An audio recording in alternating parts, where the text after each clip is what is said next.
रसूल करीम अम्मा बाद फ़ौज़ बिल्लाहि मिनश शैतानिर रजीम बिस्मिल्लाहिर रहमानिर रहीम। अस्सलाम वालेकुम दोस्तों, उम्मीद करता हूँ सब खैरियत से होंगे। बजट पेश कर दिया गया और बजट ने आम आवाम के लिए तो सहूलत ये दी है कि आप सांस ले सकते हैं इजी से। बाकी आपने कुछ नहीं लेना, अगर कुछ लेने की कोशिश की तो आपको टैक्स देना पड़ जाएगा।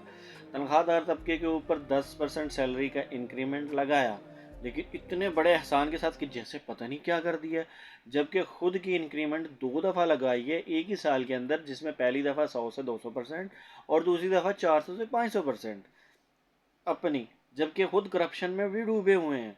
हर जगह से माल बटोरने का हर तरह से तरीका रखा हुआ है और तनख्वाहदार तबके के ऊपर एहसान किया गया। मजदूरों के साथ तो वैसे ही बेड़ा गर्क कर दिया गया। और जो चीज़ आपने लेनी है, जहाँ से आपने लेनी है, जैसे आपने लेनी है, आपको टैक्स देना है।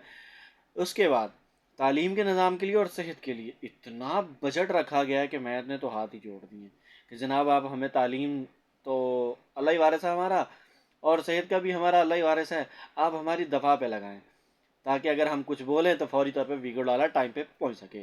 क्योंकि इसके अलावा तो उन्होंने कुछ और करना नहीं, ना कश्मीर फतह करना है, ना फ़लस्तीन के लिए जिहाद करना है। वीगो डाला तो कम से कम टाइम पे पहुंचना चाहिए ना, इसलिए वहाँ बजट दें। बाकी मुल्क का अल्लाह हाफ़िज़।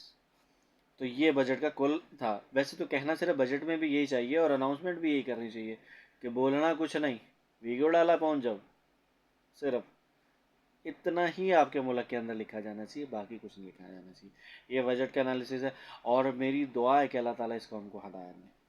लेकिन चूँकि हमने सिर्फ नारे अपने मफादात के हिसाब से लगाने, तो हदायत आना बहुत मुश्किल सी चीज़ है। नेक्स्ट वीडियो तक मुझे दीजिए इजाज़त। अल्लाह हाफ़िज़।